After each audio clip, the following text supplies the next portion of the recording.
Jesus prometeu enviar o Espírito Santo, o outro Consolador, ao subir ao céu. Aos seus discípulos deu uma ordem expressa: permanecei na cidade até que do alto sejais revestidos de poder. A necessidade do poder do Espírito Santo. Este é o tema do nosso Toque de Graça de hoje.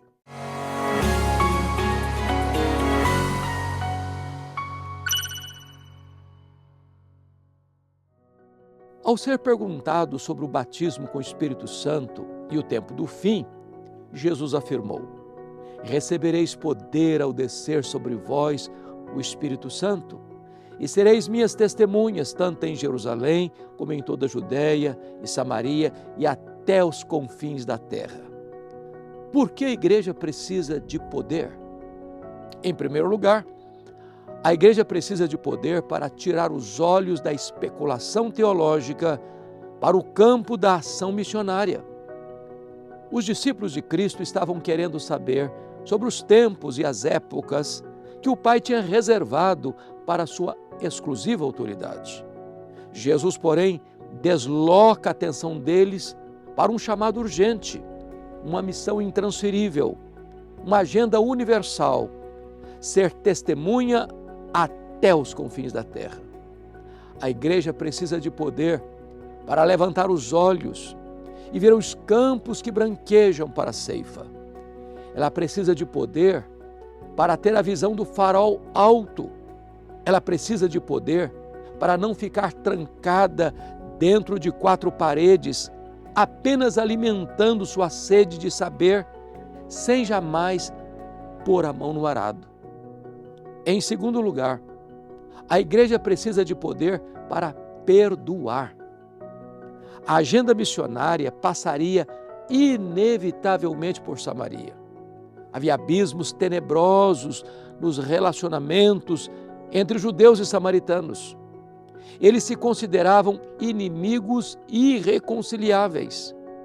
Havia uma ferida aberta e uma animosidade imensa entre esses dois povos.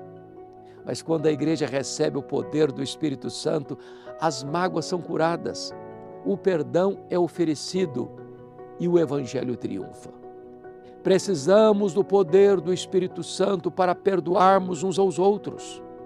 Precisamos do poder do Espírito Santo para não armazenarmos mágoas e ranços no coração. Onde o Espírito de Deus está governando, aí prevalece o amor e o poder. Em terceiro lugar, a igreja precisa de poder para morrer. A palavra testemunhas vem de uma palavra grega que significa mártir.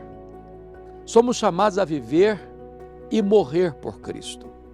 Somos chamados a dar nossa vida pelo nosso irmão. A igreja é uma comunidade martírica. Só os que estão dispostos a renunciar a si mesmos e tomar a cruz podem ser discípulos do crucificado. Não estaremos prontos a viver para Cristo se ainda não estamos dispostos a morrer por Ele. Em quarto lugar, a igreja precisa de poder para testemunhar, tanto aqui como além fronteira. É um ledo engano pensar que missões é uma obra a ser feita apenas depois que alcançamos a nossa terra. Jesus não disse que os discípulos deveriam testemunhar primeiro em Jerusalém e depois em Samaria e só então ir aos confins da terra. Esse trabalho é feito simultaneamente. Devemos testemunhar em nossa Jerusalém e ao mesmo tempo ir aos confins da terra. A igreja deve ser luz para as nações. Seu campo é o mundo inteiro. A visão de Deus é o mundo todo e o propósito de Deus é que todo o evangelho seja pregado por toda a igreja em todo o mundo a todas as criaturas. Em quinto lugar, a igreja precisa de poder para viver em santidade.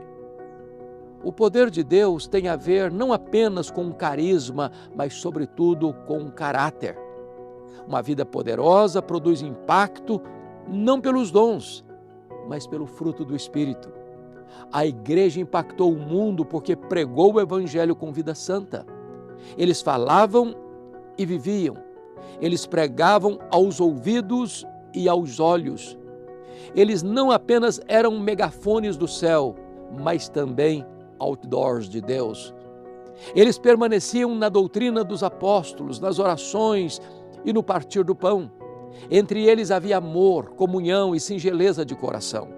O resultado dessa igreja foi um crescimento sobrenatural.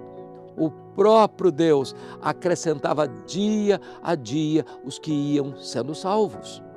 Essas marcas não são apenas distintivos da igreja primitiva, mas também devem ser nossa busca mais intensa, nosso ideal mais urgente.